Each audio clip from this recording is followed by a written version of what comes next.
Baik, Assalamualaikum warahmatullahi wabarakatuh. Perkenalkan, saya Kartika dengan NIM 240608501017. Di sini saya akan mempresentasikan materi tentang konsep pembelajaran konstruktivisme.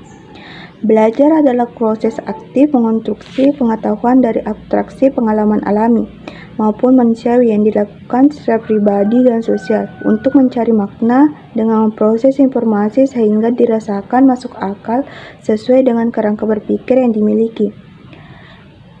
Jadi definisi konstruktivisme adalah teori belajar yang menyatakan bahwa pengetahuan dan pemahaman dibangun oleh individu melalui pengalaman dan interaksi dengan lingkungan. Asas-asas konstruktivisme yaitu pengetahuan dibangun. Pengetahuan dan pemahaman dibangun oleh individu melalui pengalaman dan interaksi dengan lingkungan. Yang kedua itu aktivitas individu. Individu aktif dalam proses belajar dan membangun pengetahuan. Yang ketiga itu pengalaman dan konteks.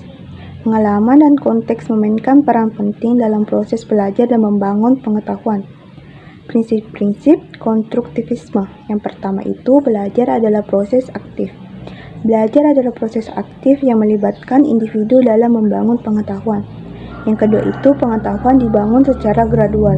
Pengetahuan dibangun secara gradual melalui pengalaman dan interaksi dengan lingkungan.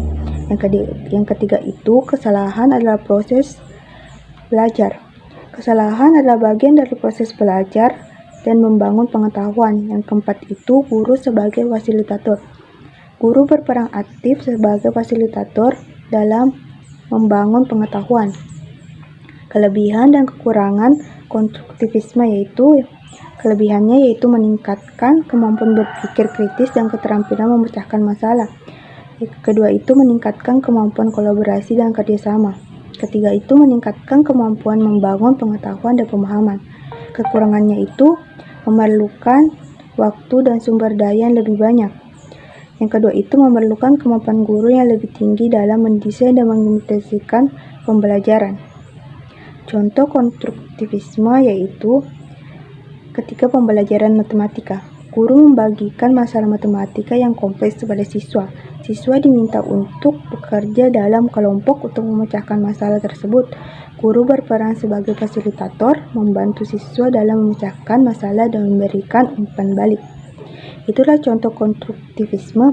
Jadi kesimpulannya yaitu konstruktivisme adalah teori belajar yang menyatakan bahwa pengetahuan dan pemahaman dibangun oleh individu melalui pengalaman dan interaksi dengan lingkungan. Teori ini menekankan pentingnya aktivitas individu, pengalaman, dan konteks dalam proses belajar. Itulah hasil presentasi dari saya. Sekian, Assalamualaikum warahmatullahi wabarakatuh.